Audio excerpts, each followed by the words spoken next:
xibaar yu wér te wóor ca tàng-tàng ba abonnez-vous pour ngeen di mën di jot suñuy vidéo. jërë ngeen jëf ci ànd gi ak ñun ci chaîne bii di Buzz 221 HD ab tragédie moo am ci ginnaaw raay sud dafa jam frère am ba mu génn àdduna muy mbir mu doy waar mbir mu yéeme te doy waar loolu. ginnaaw raay sud ca quartier Ousmane Mbeng ab drame familial moo fa xew mi ngi xew alxames ginnaaw bi nga xamee ni 19h30 daan nay jot Arouna Diallo 31 ans dawalkatu charrette moom mii day lañ daal di poignardé ci ab violente altercation bu doon am ak ki nga xam ne moo di petit frère am di Amadou Diallo 30 ans moom mi tamit di ab dawalkatu charrette bi ñu alerté les policiers du commissariat de ginnaaw raay nag daan nañu fekk le corps de la victime 6 ans dans une marée de sang dans la cour du domicile familial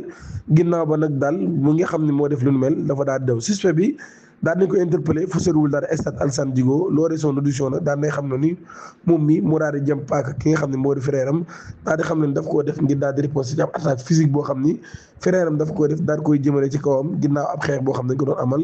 néew bi nag daan nañ ko yóbbu ca morgue bu hôpital de Pikine pour les besoins de l'enquête bu ñu sukkandikoo ci libération mu nekk mbir mu doy waar te yéeme lool daal di xewee ca Pikine. mbirum Pape Cheikh Diallo ab coup de théâtre boo xam ne nag daal avocat yi daan nañ koy def ci mbirum Pape Cheikh Diallo ak Djiby Dramé ci loolu yi ñu daal def ab acte inattendu loolu yi moo tax journal bi daal di bind que mijotent les avocats de l'animateur Pape Cheikh Diallo et du chanteur Djiby Dramé ginnaaw bi nga xamee ni jamono ji ñu ngi ci kaso bi depuis ay weer wala boog depuis weeru février ba tey ci loolu yi ñu leen toppee association de malfaiteurs transmission volontaire de VIH sida acte contre nature mise en danger de la vie d'autrui et autres chefs d'inculpation jamono boo xamee ni le juge d'instruction du premier cabinet près le tribunal de grande instance de Pikine Guédiawaye moom mi day daan nay boucler son enquête dans l'information judiciaire sollicitée par le procureur Salif Dicko depuis le démantèlement de ces réseaux des présumés homosexuels par la brigade de recherche de Keur Massar. Les conseils de ces deux détenus nag daan nañu déposer mercredi ab demande de mise en liberté provisoire